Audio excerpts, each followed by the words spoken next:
A metáfora conceitual segundo a linguística cognitiva. E aí, gente, tudo bem? Hoje eu estou aqui com a Madu para explicar para vocês o que foi a metáfora conceitual seguida por Lakoff com base nos seus estudos linguísticos cognitivos. Oi pessoal, eu sou a Madu e a linguística cognitiva é uma área que estuda a linguagem pensando em como a mente humana funciona. Ela mostra que a língua não é só um sistema de regras, mas está conectada à forma como percebemos, pensamos e organizamos as informações do mundo. Essa abordagem parte do princípio de que o nosso conhecimento e experiência influenciam diretamente como usamos a linguagem.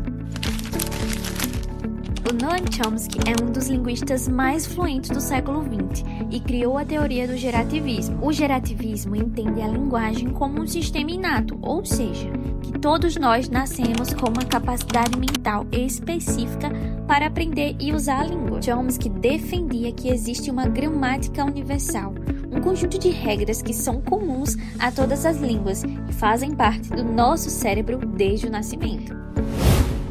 Enquanto o gerativismo foca em regras e estruturas fixas na língua, a linguística cognitiva destaca a relação entre linguagem, experiência e pensamento. Essa é a principal divergência entre Chomsky e George Lakoff.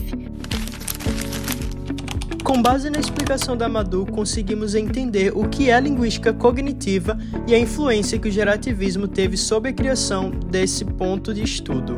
Um nome recorrente que veremos ao falar da linguística cognitiva é o George Lakoff. Traremos agora quem foi ele e as suas contribuições para a linguística cognitiva.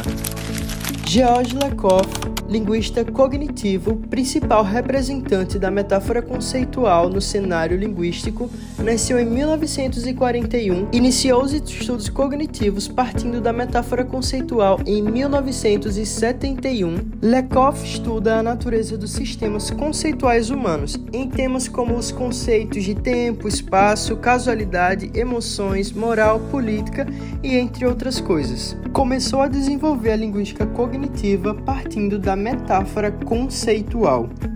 O desenvolvimento da metáfora conceitual se deu através de seu livro Metáforas da Vida Cotidiana, traduzido para o português brasileiro.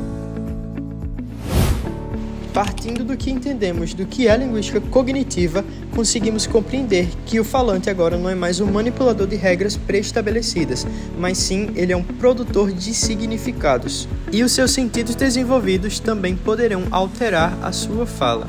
Com base nisso, para a linguística cognitiva, os elementos linguísticos se adaptam às diferentes intenções comunicativas.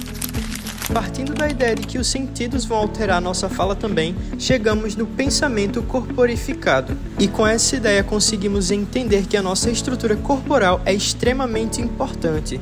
Ou seja, a nossa estrutura e a nossa organização estão diretamente associadas à estrutura do nosso corpo. Dessa forma, conseguimos compreender as restrições da percepção de movimento e de espaço também. Conseguimos, por exemplo, compreender quando alguém fala ele está muito à frente nessa matéria ou ele está muito atrás nessa matéria. O nosso entendimento dessas expressões está diretamente associado ao que entendemos do nosso corpo, ou seja, somos seres que andam para frente. Tudo que está à frente está por vir ou está adiantado, e o que está atrás está atrasado ou já passou.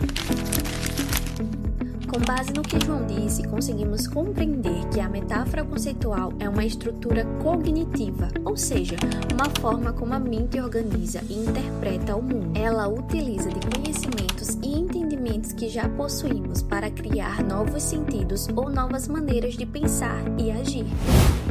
Um processo importante ligado à metáfora conceitual é a mesclagem. Esse processo estabelece uma conexão entre diferentes domínios conceituais, conjuntos de conhecimentos pré-linguísticos que são estruturados pelas nossas experiências, sejam elas coletivas ou individuais.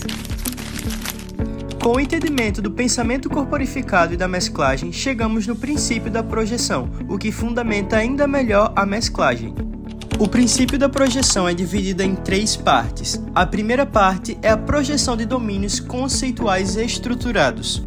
que se dá no ato de tomar a estrutura de um determinado domínio para falar outro, ou seja, domínio fonte e o domínio alvo. Um exemplo de metáfora é a de comunicar é enviar. Segundo Lakoff, através dessa metáfora, as ideias que são comparadas a objetos são inseridas pelo falante dentro da palavra, que são comparadas a recipientes. Desse modo, as palavras são enviadas através de algum canal para o ouvinte e, por sua vez, o ouvinte retira de dentro das palavras essas ideias. As projeções de funções pragmáticas acontecem quando um domínio é ligado a outro que tem importância prática dentro de um contexto. Esse tipo de relação é o que a gente chama de metonímia, porque conecta ideias diferentes para facilitar o nosso entendimento. Um exemplo simples é quando nós dizemos Joana nunca leu Machado de Assis. Na verdade, Joana nunca deixou de ler o autor em si, mas sim os livros que ele escreveu. Ou seja, o nome do escritor aparece como representante da sua obra. Nessa relação, nós temos duas partes. O gatilho, que é a palavra que chama a atenção, nesse caso Machado de Assis, e o alvo, que é o que realmente se quer dizer, ou seja, os livros dele. Para a terceira e última parte, temos as projeções entre espaços mentais. Nós construímos significados através de uma rede de espaços mentais a partir do contexto discursivo e situacional que estamos inseridos. Quando inserimos espaços mentais no discurso, estabelecemos uma nova conexão entre diferentes espaços de referenciação. Aqui, a projeção de um domínio sobre outro é feita pela construção de novos espaços mentais que trarão novos significados. Como exemplo, temos: a vida tem a cor que você pinta. Nessa frase, a vida é projetada como uma tela. Ela nos faz ativar um espaço mental em que temos a pintura e outro em que temos a vida. Enxergamos uma projeção entre elementos desses dois espaços. A de relação analógica entre eles é construído um espaço mescla. Conseguimos compreender que a vida e a pintura se integram. Para essa metáfora, há diversas interpretações das realizações entre pintura e vida. Por exemplo, a minha interpretação dessa metáfora é que nós quem somos os protagonistas das nossas vidas e nós quem determinaremos como iremos enxergá-las. É importante ressaltar a existência das metáforas internacionais. Nesse caso, irão existir metáforas que são entendidas mundialmente, mas também as metáforas que apenas são entendidas em determinados países ou grupos. E aí, esse vídeo enriqueceu o seu conhecimento? Esperamos que sim. Obrigada por assistir. Até a próxima.